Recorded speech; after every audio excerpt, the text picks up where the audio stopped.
Amigos, este es el programa Diálogos del Montonero. Bueno, estamos a 4 semanas de las elecciones nacionales.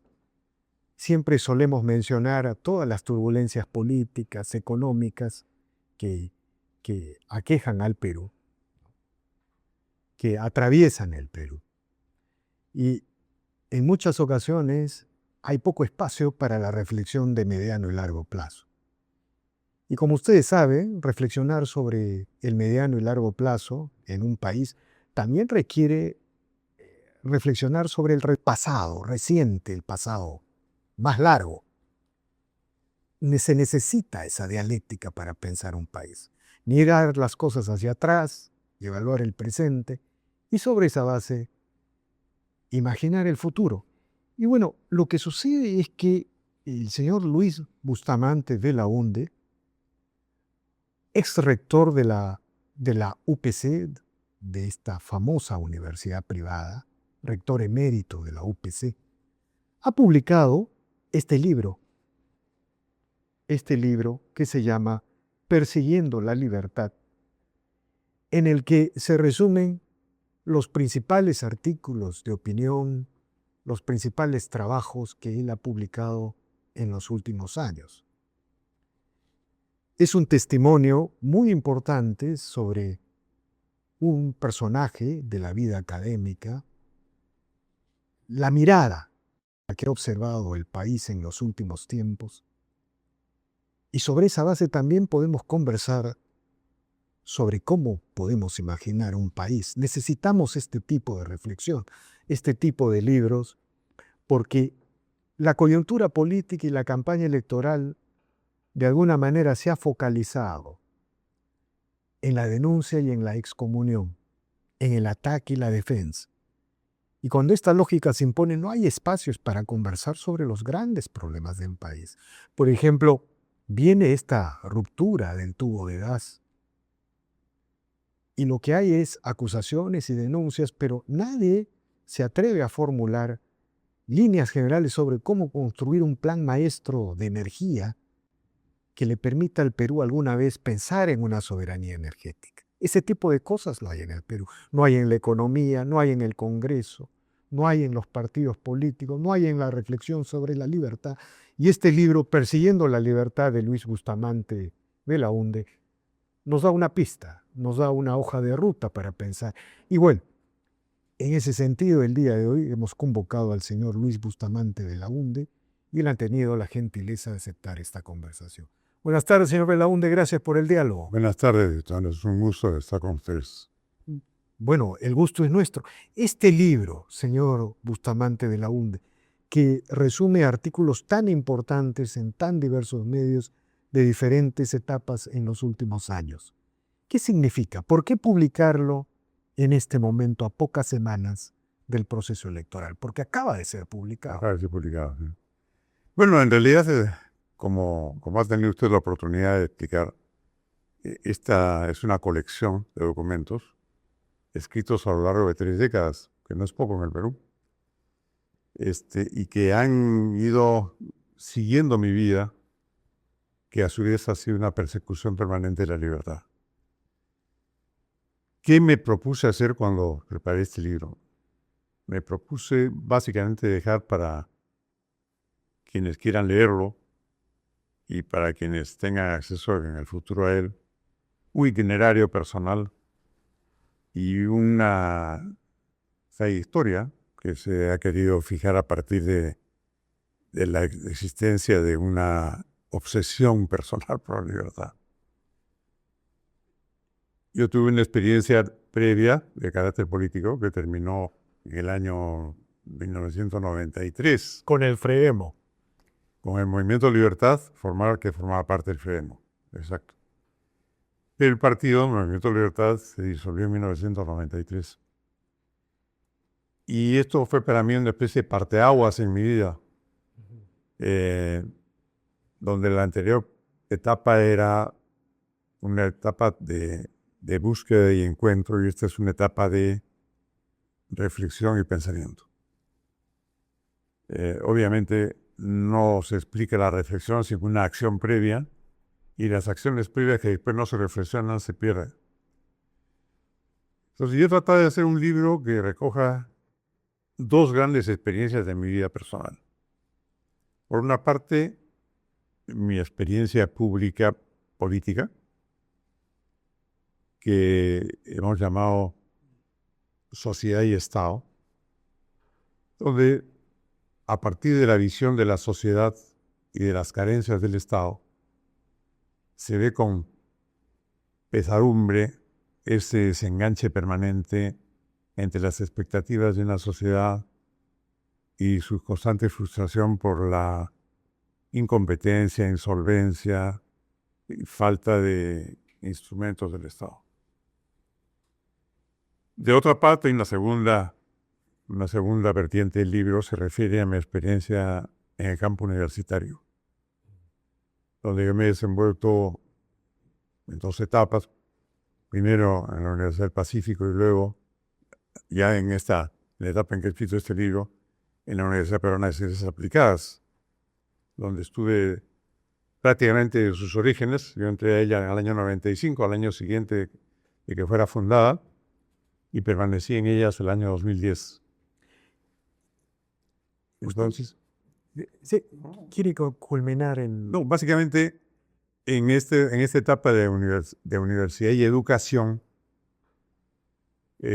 trato de reflexionar sobre el enorme potencial educativo del país y su inexplicable limitación y frustración por parte de la escasez de recursos disponibles. Y cómo todas las reglas que se han dado en el campo de la educación han partido del ombligo del Estado y no del potencial educativo de la sociedad. Vamos a conversar con eso, pero me gustaría hacerle una pregunta sobre su etapa política. Y hay dos figuras en esta etapa política muy marcadas, muy presentes, con el tiempo y la distancia. Es la figura de, bueno, Alberto Fujimori y Mario Vargas Llosa, ¿no? Dos figuras muy encontradas, pero que están muy presentes, que digamos, cualquier historiador no los puede obviar, no los puede ignorar. Y una de las paradojas es que Alberto Fujimori llega al gobierno, gana las elecciones contra el programa liberal del Frelimo y luego aplica parte del programa liberal del Frelimo. ¿Cuál es el balance luego de 3 décadas de esta, no sé cómo llamarlo, de esta imagen, de esta mirada, pero digamos, ¿qué me nos podría decir? Bueno, para quienes nos tocó vivir esa experiencia desde el punto de vista del movimiento de libertad, la verdad que fue un choque muy fuerte desde el punto de vista personal y desde el punto de vista ideológico. Se había hecho un esfuerzo gigantesco, lo hemos denominado con cierta pretensión gesta, de instaurar en el país un partido centrado en la idea de la libertad. Pues sonaba un prejuicio burgués, una cosa casi, un lujo, Una sofisticación. una sofisticación, ¿no es cierto? En medio de un fragor de la lucha política tan pedestre como el que se ha desarrollado en nuestro país. Y en medio del derrumbe de un modelo estatista que se hacía puré, como se dice, todo se disolvía, ¿no? La economía, la hiperinflación. Así es, exactamente. Pero eso hacía que el movimiento de libertad tuviera una presencia extraordinariamente importante y una promesa de vida futura. Una gran labor cultural desarrollo. Fundamentalmente, ¿no? Y eso hay que reconocerlo, se debe fundamentalmente al papel que Mario Vargas Llosa cumplió en ello. Mario Vargas Llosa era una persona que venía ya precedido por una fama no solamente nacional, sino internacional, un crédito público extraordinario a nivel tanto académico como a nivel de los medios de comunicación.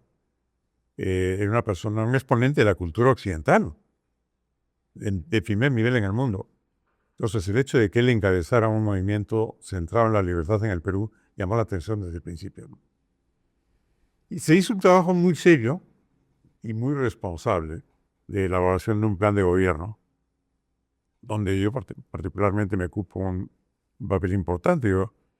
Yo tuve a mi cargo la Secretaría Nacional del Plan de Gobierno del Movimiento de Libertad, que tuvo bajo su responsabilidad la elaboración de la propuesta que Mario llevó a las elecciones. Entonces, es verdad que en esa época, en la campaña, se cambió la forma de entender el Perú. Antes de acceder al gobierno al que nunca accedimos. Sí, fue una especie de un intento de reforma cultural, un antecedente de lo que hizo solitariamente Milei en Argentina. Exactamente, exactamente. ¿No? Pero con las mismas características rupturistas, innovadoras, disruptoras. Claro, no había la sierra mecánica, cabecera eléctrica, pero había igualmente una... Bueno, había algunos dicen fallido, aviso publicitario, que hablaba de un despido masivo de trabajadores, que por otro lado se produjo. O sea, unos años después iba a materializarse durante el gobierno de Fujimori. Bueno, de hecho, como dicen muchos de los estudiosos, se perdió la apuesta electoral, pero se ganó la agenda política. Claro, quizá eso sea necesario ahora reconocer, ¿no? El gran, no sé cómo llamarlo, la gran ofensiva cultural que representó ese momento. Ahora, reconociendo eso, también quiero pedirle una reflexión. Fujimori fue un destructor, también, pero fue un gran constructor, ¿no es cierto? Muchas de las cosas que el día de hoy todavía sostienen al Perú tienen que ver con esas reformas. ¿Cuál es su percepción luego de 3 décadas? Porque usted, de alguna manera, fue un actor de estos momentos. Sí. No puedo ser objetivo, no puedo ser neutral. Yo estuve demasiado involucrado como para ofrecer una visión apacible. Usted estaba en el Congreso, si no me equivoco, ¿no? Estuve en el Congreso, estuve en el Senado. En el Senado, ¿sí? Pero la parte de la campaña fue muy dura. No se jugaron con las mismas reglas, con los mismos instrumentos. Y luego el país, cuando gana Fujimori, se produce una situación que en este momento está totalmente desfigurada para quienes han escrito la historia del país. O sea, aparece como que el partido perdedor de las elecciones o los partidos perdedores de las elecciones, es decir, o el Movimiento Libertad o el FREDEMO en su conjunto, terminaron resentidos e hicieron una oposición ciega e incondicional al gobierno de Fujimori. Eso no es verdad. No, eso ya corresponde pues a las anécdotas de... Hay que recordarlo de todas maneras porque la gente puede tener una visión muy desdibujada, ¿no? De hecho, cuando en la etapa constitucional del gobierno de Fujimori, en los primeros 20 meses del gobierno de Fujimori, el gobierno de entonces pide facultades delegadas al Congreso. Se le otorga. Sí. Pero pide una delegación de facultades para realizar un decreto legislativo. Un decreto legislativo que tendiera a la pacificación del país, al aumento de la producción, al fomento del empleo y a la reforma del Estado. Por supuesto, desde el Congreso, desde el Senado en esa época, presidió la Comisión de Constitución por el doctor Luis Alberto Sánchez, a quien desde aquí rindo un homenaje a su memoria. Luis Alberto Sánchez vio la cosa con mucha claridad y dijo, no, las facultades se piden no para dictar un decreto o 2 o 3, sino para los que sean necesarios en el cumplimiento del desarrollo de una serie de ideas, que son las que tenemos que hacer. Entonces, yo en ese momento estaba como miembro de la Comisión de Constitución del Senado, y él me encarga a mí la preparación del proyecto de... ¿Al final se le otorga o no se le otorga? Claro, yo recuerdo que se le otorgan y se hace un uso bastante abundante. Llegaron a ser más de 100 los decretos legislativos que se dieron al amparo de esa delegación de facultades. Que, dicho sea de paso, no todos eran pertinentes. Hay que ser justos y ser también muy precisos en eso, ¿no? Porque, por poner un ejemplo jalado de los pelos quizás, pero real, o sea, con el pretexto de que la pacificación nacional necesitaba el fomento del deporte, uno de los decretos legislativos propuestos estaba dirigido a cambiar la composición del Instituto Nacional del Deporte. Eso nos parecía que era un poco No, fuera de foco. yo me preguntaba esto, no un poco para escarbar digamos, en los hechos cronológicos que más o menos están ahí, sino un poco para remontarnos al presente y mirar el futuro, ¿no? O sea, Sí.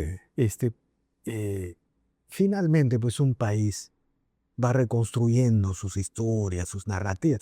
Por ejemplo, Alan García del primer gobierno, digamos, la hiperinflación, la estatización de la banca, ahí nace el Fredemo. Es una figura absolutamente negativa, Sí. pero el Alan García del Es segundo otra gobierno, cosa. el Alan García que 2.0. 2.0, el que detiene al Humala del Polo Rojo, nos salva del chavismo. Nos realmente, Objetivamente, esa historia todavía no está escrita, no ha surgido el bazar, nos salva del chavismo, porque ese Humala sí era el Humala de Chávez. Bueno, es otro Humala. Entonces, yo le preguntaba un poco en ese sentido, porque, mire, estamos en unas elecciones, no sabemos el resultado, también algo de Fujimori está como actor en estas elecciones, y hay que pensar el Perú del mañana. ¿No era más o menos la idea cuando... Sí, sin duda, ¿no? Y hay que reconocer también que, digamos, una cosa es el fujimorismo después de las elecciones del 90 y durante la etapa del Congreso Constituyente Democrático, y otra cosa es el fujimorismo en nuestros días, donde hay un cuerpo político de gente que ha ganado experiencia, ha acumulado trayectoria y ha tenido un desempeño que no es el peor de todos los del Congreso. Pero vamos, hay que hacer una recapitulación muy completa. Y esa recapitulación completa tiene que reconocer que no se dio cabida a todas las fuerzas democráticas en la medida en que era necesario contar con ellas. Quien apoya inicialmente la formación del Congreso Constituyente Democrático traslada a la preocupación de gobierno de entonces la idea de que el Perú era una partidocracia. Cuando, Usted vio lo que acaba de ser repetido últimamente, ¿no? no, cuando el Perú lo que necesita es ahora una partidocracia. Exactamente. Santo Dios. Si es que fuera cierta. ¿Qué es lo que el Perú necesita ahora? Es una partidocracia y no a los Acuña, a los Podemos. No esta fragmentación, esta balcanización. Lamentablemente los partidos políticos han sido sustituidos por movimientos electorales, por partidos de una sola elección, por partidos que cambian de nombre, por partidos que han sido manipulados y manoseados en el peor sentido de la palabra y que han producido un desprestigio general de la clase política. Entonces, aquí, a mí personalmente me da mucha pena que en las últimas elecciones del año 2021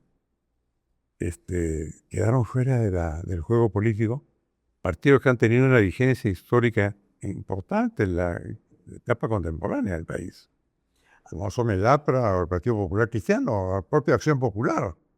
La gente va, digamos, no se verbaliza así, pero poco a poco la gente va a ir... Eso es la ventaja de las democracias, ¿no? Cuando las democracias y sus instituciones perduran, la gente se equivoca y hay aprendizajes, ¿no? Hay aprendizajes incuestionables, ¿no? La gente va a ir exigiendo el regreso de los políticos, entre comillas, tradicionales, los políticos con historia, con tradición. Sí, no. Yo, por ejemplo, estoy muy sorprendido, entre sorprendido y decepcionado, de que en estas elecciones que se llevan a cabo en pocas semanas más, esos partidos políticos casi importantes en el trazo histórico del Perú No estén no estén en la foto, no aparecen. Y eso es la consecuencia del maltrato recibido por esos partidos políticos en la etapa inmediatamente anterior, en las propias elecciones del año 2021 que fueron muy mal conducidas por un jurado nacional incompleto, un jurado nacional de elecciones incompleto, sesgado, que no se caracterizó precisamente por una transparencia en el manejo del proceso electoral, ¿verdad? Pudiendo haberlo hecho. Entonces, ¿qué es lo que sucede ahora? Que nuestra democracia es una democracia que no cuenta con los partidos suficientes o con el suficiente grado de consistencia como para que se asegure su marcha y su éxito en los próximos años.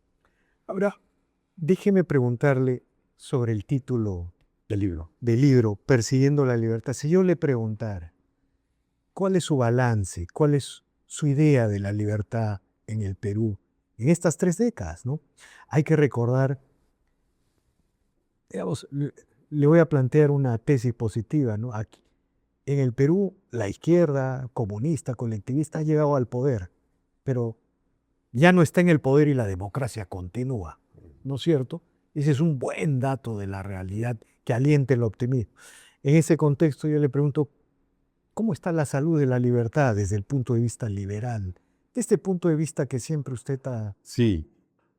O sea, cuando yo estaba en busca del título del libro, mi primera tentación fue llamarlo En busca de la libertad. A mí la palabra busca me quedaba corta. Honestamente me quedaba corta. Me parecía que no reflejaba los esfuerzos que fue necesario desplegar para alcanzar la libertad. Lo dije en la ceremonia de presentación del libro.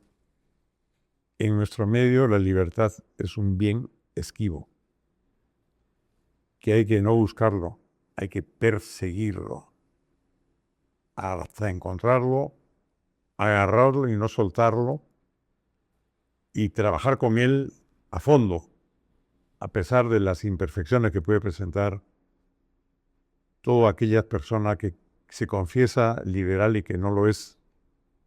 Es necesario trabajar mucho el concepto de libertad para que no se desnaturalice en el medio político.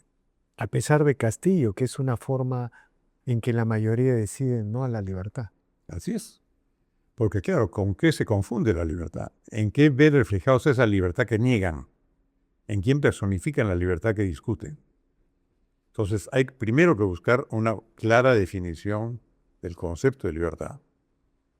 Cómo ese concepto tiene vigencia permanente y muy actual en nuestro medio. Cómo esa libertad no es un lujo, es un requerimiento básico del funcionamiento de la democracia. Cómo no hay democracia sin una libertad plena.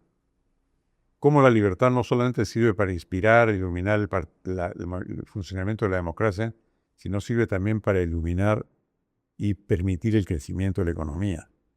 Cómo hay una relación innegable entre desarrollo económico y desarrollo institucional, entre el crecimiento de la producción y el fortalecimiento de las ideas democráticas. No hay forma de crear una disociación entre ellas. A pesar de que algunos sinólogos señalan de que la democracia y la libertad están en crisis porque Occidente está en crisis, ya ha llegado la hora de la centralización meritocrática con capitalismo. La meritocracia de los científicos y los ingenieros reemplazará a la democracia y la libertad. Sí. A pesar de esas tesis. A pesar de eso. Que en Occidente están muy difundidas. Claro que sí, porque entre otras cosas, los que se confiesan creyentes de la libertad en el mundo occidental, por lo que queda de él, no son realmente gente que haya requerido históricamente el desarrollo de la libertad para existir. O sea, en Europa la libertad ha sido mucho menos importante que en los Estados Unidos. ¿No? Y dentro de la propia Europa, por supuesto, ha habido momentos y países donde la democracia y la libertad han tenido una vigencia muy importante. Me estoy refiriendo, por ejemplo, a la búsqueda de Alexis de Tocqueville, ¿no? Y cómo su concepto de democracia ilumina no solamente el pensamiento de su época, sino ilumina el pensamiento occidental, ¿no? En general. Entonces, debemos mucho a quienes han trabajado el concepto de libertad. Ahora, y en nuestros medios se necesita hacerlo a gritos. Ahora, definido ese tema, más o menos el espíritu del libro, lo ha definido usted. Yo quiero preguntarle sobre el Perú, ¿no? Mire, estamos a 3, 4 semanas de estas elecciones, ¿no? Y llegamos a estas elecciones a pesar de que la democracia o quizá valga mejor decir, el sistema republicano peruano ha sometido a la peor de las pruebas a que se somete una república.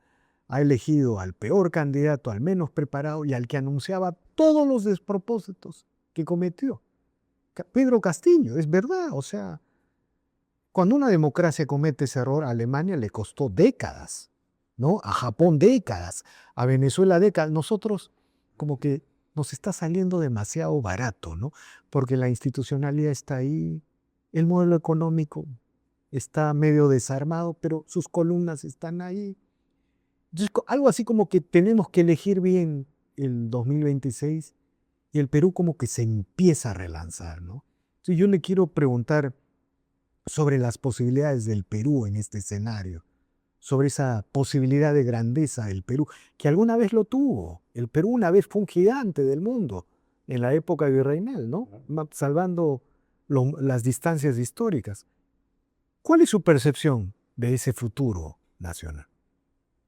Vamos, yo me he movido en los últimos meses, en los últimos años, en la posición crítica y la posición de la decepción. Es decir, ver de qué manera el Perú perdía las oportunidades que tenía por delante. Porque podemos estar más o menos satisfechos con el desempeño económico del Perú, pero nunca podremos saber lo que podríamos haber llegado a hacer si nos hubiéramos comprado a fondo el tema de la libertad y lo hubiéramos exigido. Y la libertad no sería un reclamo puramente electoral y nominal, sino que sería la enorme fuerza dinamizadora de la política en el país. Si hubiera un grupo importante de partidos, de grupos, que estuvieran dispuestos a enarbolar esa bandera y de identificar la búsqueda de la libertad o la persecución de la libertad por parte de todos esos agentes económicos que se mueven en la informalidad porque no se les ha hecho espacio en la formalidad.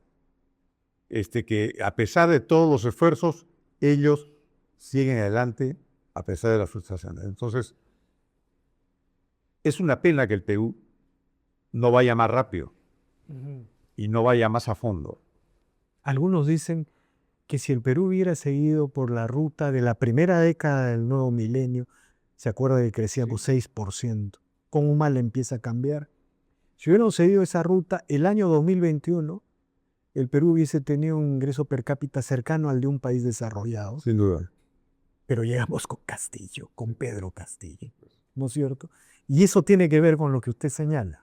Con Pedro Castillo y un remanente de la izquierda absolutamente vetusto y superado en todas las latitudes del mundo, menos en nuestro país, ¿no? Donde todavía aparecen ciertos vestigios de gente que realmente uno encuentra cómo tienen vida política y no tienen la vergüenza suficiente de al menos permanecer callados, ¿no? La izquierda se presenta casi victoriosa, ¿cierto? Entonces, se elige al señor Balcázar en la forma en que se ha elegido y la primera reclamación del abogado de Castillo es pedir el indulto del Castillo. Y como si fuera un perseguido por el resto del país. Pero este señor lo que ha hecho es levantarse contra la democracia. Ha insurgido no para llevar adelante un proyecto político, sino para regresar a las etapas más primitivas del país. Entonces, creo que esa izquierda es una vergüenza. Y es una pena que, disfrazada con distintas tonalidades de moderación, siga presente en nuestro medio. Pero a mí me preocupa. De acuerdo. Ahora, pero digamos, pero ya estamos Algunos dicen que Dios es peruano, pues, ¿no? Porque hemos pasado todas las pruebas.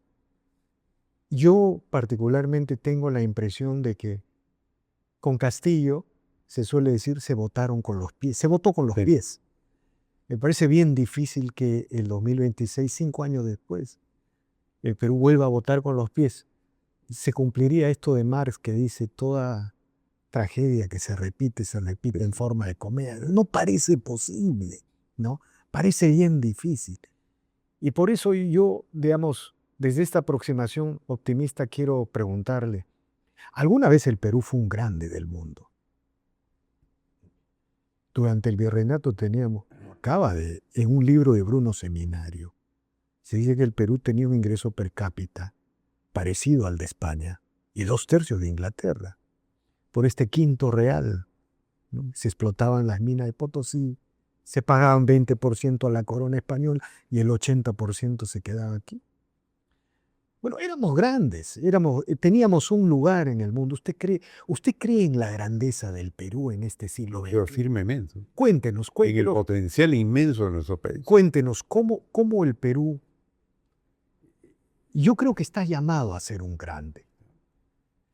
Si la democracia dura, se fregaron los comunistas y los socialistas, porque la gente aprende, ¿no? Entonces, cuéntenos, Son distintos ritmos para aprender. claro, cuéntenos su visión sobre el futuro y la grandeza. Es decir, Perú es realmente la definición antigua de llamarle de que Perú es un mendigo sentado en un banco de oro. Creo que es corta, es decir, el Perú es un potente gigante que está amarrado por ideas superadas, por principios que no tienen vigencia alguna en el mundo, salvo en el Perú en nuestros días, por prejuicios de diversa índole, desde sociológica hasta económica. Entonces, si el Perú fuera capaz de despojarse de esos prejuicios y de esos límites y de esas trabas, sería un gigante. Sería capaz de explotar todo su potencial minero, que es extraordinariamente rico y abundante. Sería capaz de poner en marcha un proyecto agroexportador de características bíblicas.